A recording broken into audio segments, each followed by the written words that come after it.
time, Nahash, king of the Ammonites, died, and his son succeeded him as king. David thought, I will show kindness to Hanun, son of Nahash, because his father showed kindness to me. So David sent a delegation to express his sympathy to Hanun concerning his father.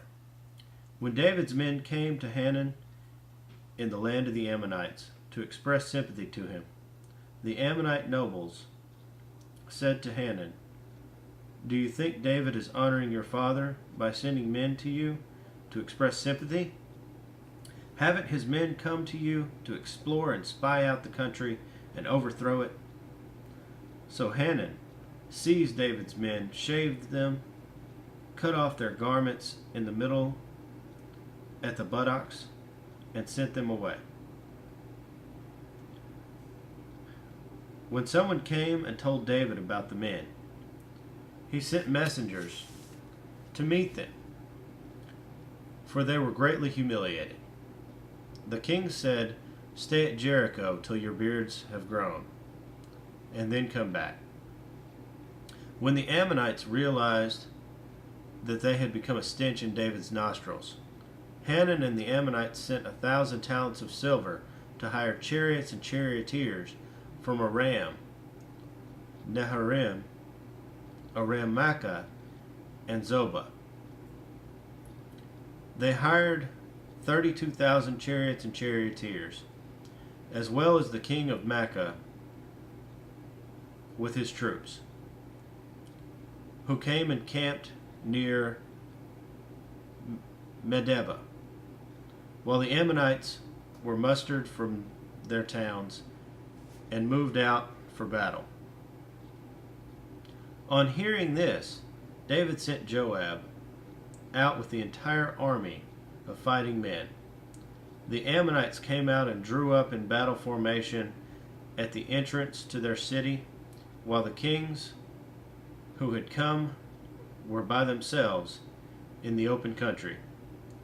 Joab saw that there were battle lines in front of him and behind him. So he selected some of the best troops in Israel and deployed them against the Arameans.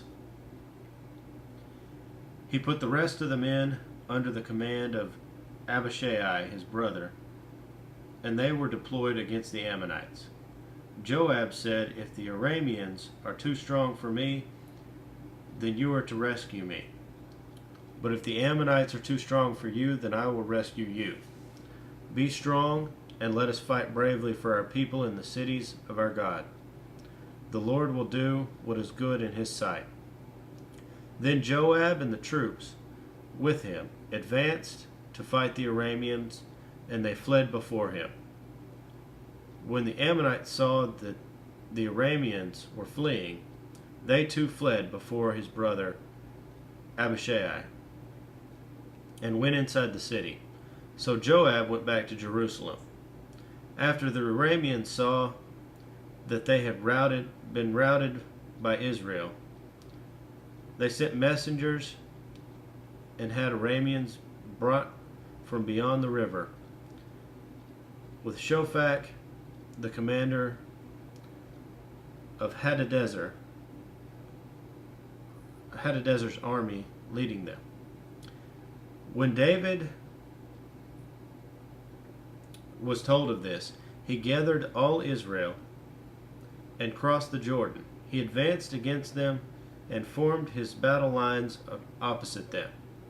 David formed his lines to meet the Arameans in battle, and they fought against him. But they fled before Israel, and David killed 7,000 of their charioteers and 40,000 of their foot soldiers. He also killed Shophak, the commander of their army. When the vassals of Hadadezer saw that they had been defeated by Israel, they made peace with David and became subject to him. So the Arameans were not willing to help the Ammonites anymore.